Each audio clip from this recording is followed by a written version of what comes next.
8:33 now. I'll get you over to Allie. Good morning. Should the economy play a part in the decision to get married? A new study finds more and more couples are postponing marriage because of finances.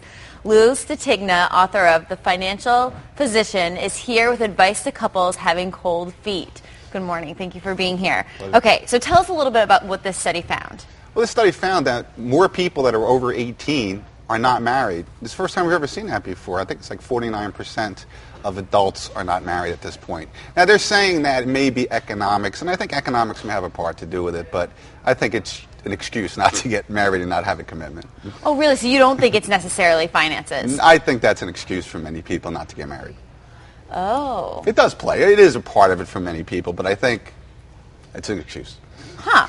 Well, let's jump into a little bit of finances, because we were just talking before we came on air and talking about how you said if one couple sort of is not good with finances and the other one is more conservative, that's a huge problem for a marriage. Yeah, if one spouse is responsible, the other one's irresponsible, you're guaranteed to fail the marriage. It's absolutely going to happen. Statistically, it's going to happen every single time. Not like one person will bounce the other person out? No. There'll be financial stresses between the two of them, and it will hurt the marriage. And, money is the number one reason why marriages fail, and that's going to definitely be the case if you're not compatible. Absolutely. So you're going to get married. Prenup? See? No?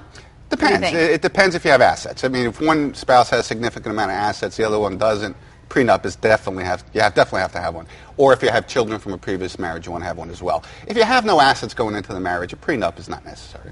Right. So you think even going in, though, if there's two couples and one has a lot of money and the other one doesn't necessarily, you don't think that causes friction in the relationship to be like, oh, well, just in case we get divorced, like, let's talk about that before we even get married. It's like you're pre-planning your divorce before it starts. You have to do it. I mean, every lawyer will tell you have to do it. And, prenups now, everybody understands them. It's just part of doing it. Gosh, it's taking all the romanticism out of marriage for me. Okay, so let's talk about snooping. Before you get married, you have no idea what your partner's sort of financial background is. Do you look into it? Oh, absolutely. Get a credit report. Do you tell them? Yeah, you tell them. Okay. Tell them. I want to see a credit report. I want to make sure that your credit's good. I want to make sure that your taxes are in order. You don't want to marry somebody that has all this financial baggage, because when you get married, you're integrating your financial lives together. And you want to make sure when you go in that marriage that you're not going to take on the liabilities of your spouse. So you have to do some investigative work. Right. So you fall in love. Let's say you fall in love and the person, you do the background check, you do the credit check, and you find out that your partner actually has really bad finances. Do you have any advice for couples on how they can sort of work on that? Because that's the person you want to marry. Well, I'm not marrying anybody who has terrible financial records behind them. I'm sorry. More and more people are living together. We just had that study in the New York Times says more people are just living together because of economic reasons, but there's other reasons. Live together till that person cleans up their financial records. And then you can take then take the plunge. Okay, so you get married, and then you want to merge your finances. What is sort of the smoothest, best way to do that? And do you do that? Do you merge your finances, or do you keep them completely separate? Well, nowadays, young couples are trying to keep them separate, at least initially. What you want to do is have a joint checking account that you're going to pay the bills in, that you both contribute to. Keep your other accounts separate for a while. Then you're comfortable. When you get comfortable in your financial relationship and everybody's responsible, then you can integrate the rest of your financial life. And what do you think the reason is to sort of keep them separate? Just because? Well, we like to control our own money, most of us do, and it's just hard when you get married to just all of a sudden mix everything together and say, hey, I want to go spend some money. Oh, no, you can't, because we have to pay the bills. So I think keeping some money separate in the beginning is probably a smart thing to do. Oh, see, I'm like, with yours is mine now.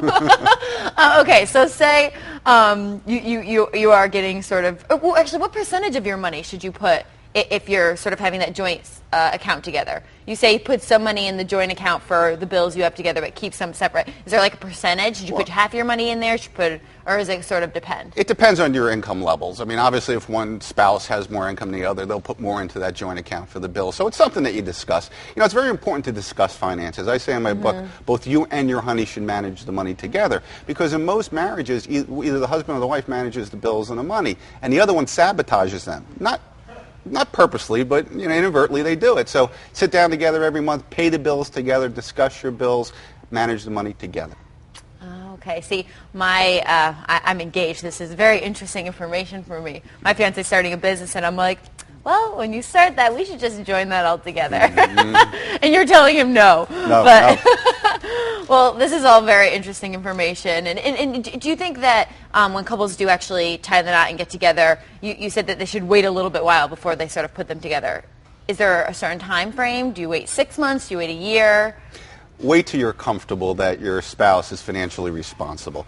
And wait till you know that the marriage is going to work. I mean, many marriages fail in the first couple of years. You don't want to integrate your financial life and then wind up getting divorced a couple of years later. I hate to be so anti-romantic, but it's a smart financial thing to do. You'll know when the time is right to integrate your finances. I'll take some of the advice, but I'm still going to live in the clouds and think of romanticness when I think of relationships, but thank you so much.